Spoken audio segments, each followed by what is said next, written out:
Good evening, Professor. The title of my PowerPoint is Social Psychology, Interactions, and Behaviors.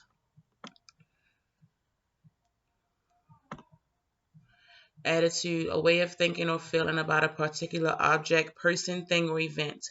It is characterized by emotions, beliefs, and behaviors that are often the result of experience or upbringing and can have a powerful influence over behavior. The most prevalent attitude in 12 Angry Men was hatred and disgust for the inner city youth the for the action that he was accused of. There was disgust, and for the way, how, and where he grew up. The attitude was that he would be nothing more than a menace to society, a common criminal. Prejudice, how a person feels about an individual based upon their group's membership. Prejudice can be positive or negative, but is most associated with racism. They were prejudiced against the young man because he was an Hispanic, impoverished, battered youth. They felt as though he would be nothing but a menace to society because that's where they felt people that come from where he was from, which was from the slums of the city, would be nothing more than that. Discrimination occurs when a person is biased against an individual simply because of the individual's membership in a social category. This can be sex, race, age, gender, or sexual orientation. They were discriminated against the young man because of his race. Some were discriminated against him because of his age. Some felt that he was eligible to be charged as an adult, and one felt that he wasn't eligible to be charged as an adult. Social influence, the process through which other people change our thoughts, feelings, and behaviors. There are three types of social influence: conformity, being persuaded to give up your own opinions and go with the majority; obedience, following orders or requests from people in authority, i.e., religion, to change one's behavior in response to a direct request. Conformity was the most prevalent social influence because this movie was based upon persuading others to conform to the way that this movie was based upon Henry Fonda as juror number 8, convincing and persuading the 11 other jurors to conform to the way he was breaking down the case so that they could see the facts instead of the person and where the person came from. Um, Obedience can be seen as the teen that they were questioned, that was the teen in question. His obedience may or may not have pushed him to the edge. His obedience to his father, to his religion, because I know from experience Hispanics are very prominent on religion and respecting their parents and honoring their parents. Compliance, to change one's behavior in response to a direct request.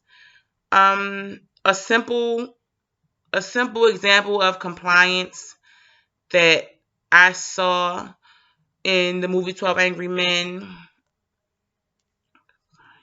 Um,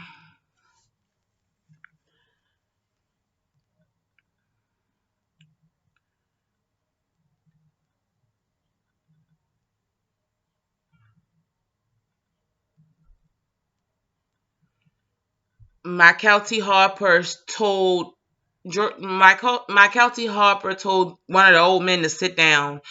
And he sat down. Stereotypes, informational shortcuts about a group used to effectively navigate social situations and make decisions.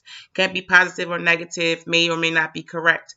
A lot of the stereotypes that I saw in 12 Angry Men were very negative, and a lot of them were not correct. As we saw with juror number 5, when he got upset about them constantly talking about the boy's upbringing and how he came from the slums, so he couldn't be more than a menace to society. Juror number 5 had to let them know, like, I grew up in the slums, and now I nurse that trash that you're talking about 6 nights a week at Harlem Hospital. So he proved to them that people can come from the slums and do much more. He's a nurse at a hospital, taking care of people, his people, from the place that he lived. Conformity, as I said before, conformity was one of the most prevalent social influence in the movie. It is being persuaded. It is defined as being persuaded to give up our own opinions and beliefs to go with the majority. One juror, juror number 12, it was like he was just going with the majority so that he wouldn't be outcast or he wouldn't face hostile aggression from the other jurors. Conformity was one of the bases of the movie because Henry Fonda as juror 8 was trying to get everybody to conform to the thought that the boy was not guilty and he didn't have a motive based upon the same facts that they were given to say that he had a motive to kill his father. Self, both I and me. It is the knower and it is what the knower knows when the knower reflects upon itself. I feel as though a lot of these men didn't have a certain sense of self. Their perceptions and their attitudes were built upon things that they were taught and what they learned and how they were brought up. Um, as far as the inner city youth, I feel as though he's never gotten a chance to know himself. He's been battered, impoverished, looked at as less than, not even given an opportunity to be more than what he came from. So I feel as though he didn't get a chance of self. A lot of these men don't have a sense of self. I'm sorry. A lot of these men don't have a sense of self because they're basing their attitudes and their perceptions on things that they were taught and what they may have seen. Bias, disproportionate weight in favor of or against an idea or thing, can be innate or learned, and an inclination toward or away from one way of thinking, often based on how you were raised. The bias from the beginning is that 11 jurors vote guilty, one juror votes not guilty. The burden of proof is placed upon the 11 jurors to convince the one juror that the youth is guilty. If they can't convince him to come to their side, they're in danger of a hung jury and they would have to deliberate, or they would have to deliberate more until they come to a conscientious decision. Schemas, categories of mind that help us interpret our world, how we perceive the world, physical and logical views. The schemas of 12 Angry Men.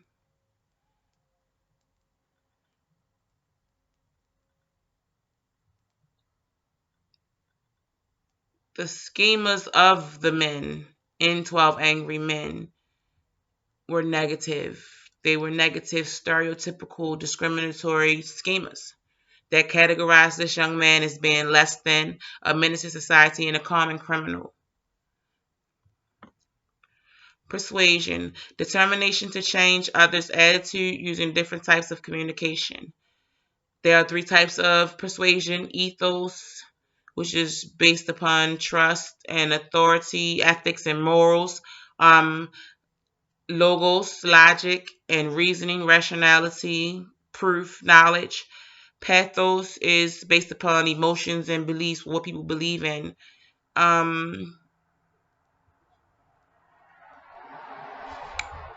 Persuasion, the most prevalent persuasion method used in 12 Angry Men was logos.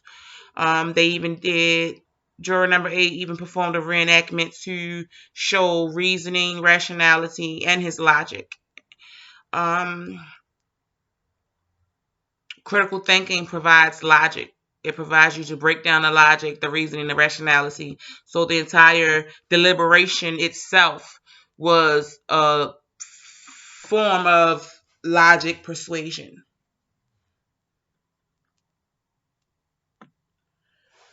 Violence, the use of physical force to injure, abuse, damage, or destroy. Intense, turbulent, or furious, and often destructive action or force. Violence can be seen within the relationship between the boy and his father. They stated that the father had served time in jail. The boy lost his mother had died at a very young age, and the father beat on him from the age of 5. And on the night in question, the father and the boy were heard arguing, and the father struck the boy twice. The jurors used violence as another motive. The violence of the father to the boy as another motive for the boy's reasoning to kill his father. Formation, an act of giving form or shape to something or of taking form. An arrangement of a body or group of persons or things in some prescribed manner or for a particular purpose. Formation. The jury itself was a formation. Their logic, they formed a logic. That was the formation. I don't think that my definition hits towards social psychology so much. And I have this working definition in my head that I can't get off the tip of my tongue. But I know that it has something to do with someone so that they won't be looked at differently. So that we won't be looked at differently, sometimes we take our own beliefs and wants and needs and desires and we put those aside for others. It's something hinting towards that. I just wanted to put that in there because I'm not too sure about my own definition, but I really couldn't find anything else within the text or my research. Group dynamics, the interacting forces within a small group, the sociological study of these forces. The group dynamics, the different cultures, the different backgrounds, the different upbringings, the things that they could agree upon with the different group dynamics within the group, within the jury. It helped them to think critically, to break things down, and to come to a common denominator. Instrumental aggression, an aggressive behavior intended to achieve a goal made against another person, to secure some reward, or to achieve an external goal. An aggressive behavior intended to achieve a goal made against another person, to secure some reward, or to achieve an extreme goal. I would say that the instrumental aggression that was most prevalent would be that they felt as if the father's murder was premeditated, that the boy had motive enough from being battered, being treated unfairly, not having his father around for a while, not having a mother, being incarcerated himself, in and out of trouble with the law.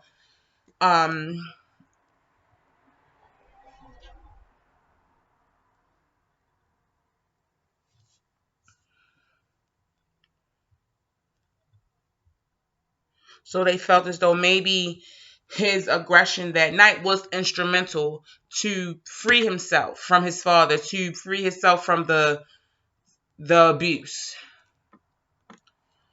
Hostile aggression, when an individual reacts violently to a situation, threat, or insult made by another, usually impulsive reaction. In one scene, juror number 3 questions accuses juror number 5 of changing his vote because juror number 8 gave the analysis of a child growing up in the slums, impoverished, battered, and that and since juror number 5 expressed that he grew up in those same type of conditions too, juror number 3 felt as if he changed his vote. And he approached him about it, actually telling him like, you're you're accepting this sob story from this preacher, and it caused you to change your vote. He gets physically and visually upset out of his chair and jumps into juror number five's face. Juror number five reacts hostile as well, defending himself, telling him, I did not change my vote.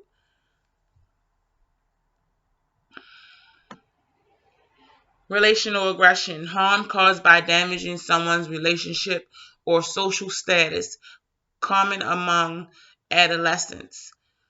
Juror number three holds a deep hostility, a deep hostile aggression for this boy and his situation and the allegations that are brought against him because of personal reasons. He himself doesn't have a great relationship with his son, and he hasn't seen his son in 14 years. And the last time he saw his son, they got into an altercation. He was 16 years old. He hasn't seen him in 14 years.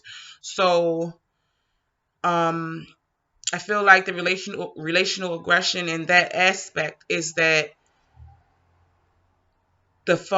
juror number three, as a father, his ego was harmed, and he can't bring himself to forgive his own child, so he can't find any empathy for this child, because he even states towards the end of the movie, when he's standing alone, he's out on the branch by himself. He's the only one with the guilty vote, and he tells them, "I don't care what kind of man he was his father." And he says, "I can feel." He said, "Jesus, I can feel the knife in my heart." That's when you can tell how personal his aggression was towards the youth. It was personal, it was hostile, and it was intentional. Pro-social learning, skills learned with the intent of the betterment of self and others, i.e. critical thinking, empathy development, perspective taking, and self-management. This entire deliberation of the jury was a pro-social learning experience. They were called to think critically, to use logic, rationality, reasoning, to come to an understanding, to come to an agreement. By changing their guilty verdicts to not guilty, they showed empathy development by constantly having the details of the boy's upbringing brought up, the details of the father's aggression towards the child, the details of the case, the witnesses, the faulty statements, everything like that. Perspective taking, asking everyone's opinion when they went around the table to try to persuade juror number 8 at first, when they went around again each time when they went back through the case and went back through the story, touching on evidence over and over again, perspectives were changed because of different perspectives that were given. For example, juror number 9, he's an old man. I love his character in this movie. He's an old man, and he's an observer. He observes things that none of the other jurors observed. Like, for instance, the witness, the female witness that said she saw the boy kill his father through the windows of the elevated train. Through the windows of the elevated train's last 2 cars as it went past, he noticed that she wore glasses because she had 2 indentations and bruises here on her nose. And he noticed that she wasn't wearing them during the trial. He also noticed her clothing, how she was dressed, her actual age as to how she was dressed and trying to portray herself. He also brought up the aspect of the old man witness, how he limped and he was trying to hide it, how he felt as though he was insecure about being an old man and not having been noticed, and no recognition, no children, nothing specific to hold him here, nothing specific to give him that acknowledgement throughout his life. He's never had that. So when they ask the question of why would the old man lie, he has the answer, because he says, "I think I know this man." When he says that, I already, in my mind, I know that he's saying, this man reminds me of me. So he's very observant. He gives them the perspective of, well, I am this old man. And I'm here with you guys, and I haven't said too much of anything. And the only time that I've been approached is when I changed my verdict. So it was like he was giving them different perspectives and made them change their perspectives. Self-management throughout this entire deliberations, this entire movie, everyone had to learn to manage their biases, their personal feelings, their attitudes, their their extroversion. A lot of them, especially juror number 3, was a very intense, very excitable man. So this was a pro-social learning experience for all 12 men. It gave them a different outlook on life, and it for some, and for some it hit on what's wrong with the world today for them. I watched the movie about 6 times. I enjoyed it thoroughly, and I enjoyed analyzing it as well. I hope I did well on my paper, and I enjoyed your class. Thank you for helping us along the way. Thank you for helping us make it through this pandemic, through school. Oh, it's been a roller coaster, and I wish you the best of luck. Thank you so much.